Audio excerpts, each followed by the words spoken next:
नमस्कार, आप देख रहे हैं नमन सत्य न्यूज और मैं हूं आपके साथ राहुल शुक्ला।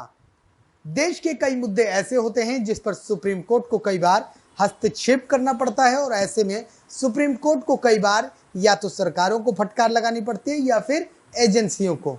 इस बार सुप्रीम कोर्ट ने देश की राष्ट्रीय एजेंसियों को फटकार लगाई है, क्योंकि सुप्रीम कोर्ट ने एक सुनवाई के दौरान कहा है कि आखिरकार जिस तरीके से जो नेता और मंत्री के जो मामले लंबित पड़े हैं उन पर ना तो अभी तक कोई कार्रवाई की गई, ना कुछ ठोस नतीजा निकल कर आ रहा है। इसके साथ ही साथ जो मुख्य न्यायाधीश हैं एन.वी. रमन्ना, उन्होंने प्रवर्तन निदेशालय और तमाम तरह की एजेंसियों को फटकार लगाई है।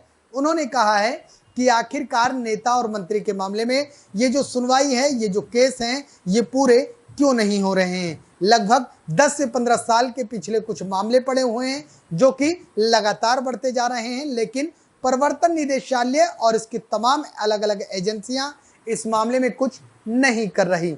हालांकि एन.वी. रमन्ना ने कहा कि बस ज़्यादा से ज़्यादा प्रवर्तन निदेशालय नेताओं और मंत्रियों की कुर्की कर लेता है, प्रॉपर्टी जब्त कर लेता है और उसके आगे कुछ नहीं करता। आखिरकार इसका मुख्य कारण क्या है? क्या देश की एजेंसियों के पास, क्या उनके पास जो मैन पावर है वो बेहद कम है?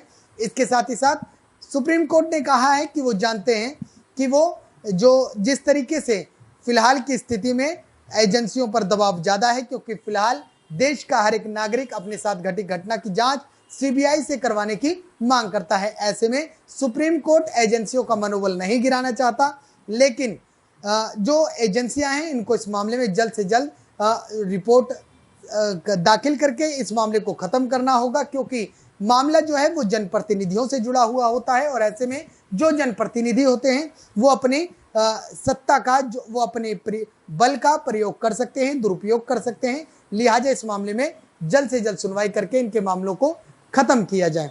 वहीं दूसरी तरफ वो जो सुप्रीम कोर्ट के वरिष्ठ वकील हैं विजय हंसरिया, उन्होंने कहा कि एजेंसियों ने एक रिपोर्ट में कहा है, एजेंसियों ने कहा था दरअसल हाल ही में कि जो नेता मंत्रियों के जो लंबित मामले पड़े हैं उनका निपटारा लगभग 2030 तक पूरा किया जाएगा। ऐसे में 2030 से पहले कुछ भी संभव नहीं है, जिस पर कोर्ट ने फिर से फटकार लगाई एजेंसियों को कहा कि आखिरकार जब नेताओं मंत्रियों के लिए फास्ट ट्रैक कोर्ट बनाए गए हैं, उनके लिए जल्दी से जल्दी सुनवाई करके और उनको फैसला सुनाने की तमाम तरीके के इंतजाम किए गए हैं, तो ऐसे में आखिरकार 2030 क्यों लगेगा। इसके साथ ही कोर्ट ने कहा कि जनता को न्याय मिलना चाहिए, जनता के न्याय के लिए इस मामले को ज़्यादा लंबित नहीं खींचा जाना चाहिए, क्योंकि यही नेता और यही मंत्री अपने बल का प्रयोग करके दुरुपयोग भी कर सकते हैं और इसका कहीं ना कहीं लोगों को खामियाजा भी भुगतना पड़ सकता है। ऐसे में मामले को लंबित ना करते हुए जल्द से जल्द छुटकारा किया जाए। वहीं दूसरी तरफ सुप्रीम कोर्ट के जो सरकार की तरफ से वकील थे, उन्होंने तुषार मेहता ने कहा कि इस बात से नकारा नहीं जा सकता कि मामले बहुत देरी से चल रहे हैं और इसके साथ ही साथ सुप्रीम कोर्ट ने फिर कहा कि आखिरकार इस मामले में आज तक अभी तक जो लंबित मामले चल रहे हैं उनमें कईयों में ऐसा है कि उनमें चार्जशीट भी दाखिल नहीं की गई है। लिहाजा नेताओं और मंत्रियों के जो मामले हैं उनको जल्द से जल्द निपटाया जाए।